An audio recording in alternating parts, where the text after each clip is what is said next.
Hello guys, welcome to a new video from the channel. This time we check how to upload video on Google Drive and share links. So let's start. I'm here on Google Drive as you can see, and if I want to upload a video on Google Drive, it's very easy to do it. So first you have to go to your drive and you can click here on the left side and set new. If you want to create a new folder, you can do it, a new folder, and write the name of the new folder, okay, and then just click on create it.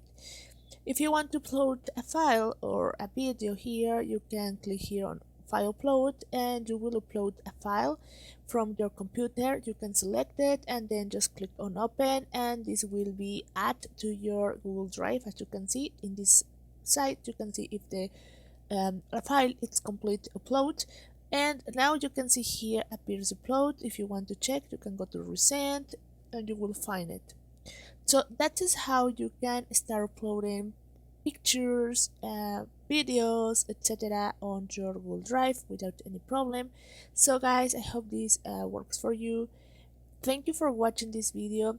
Remember to subscribe and don't forget to give us thumb up to this video.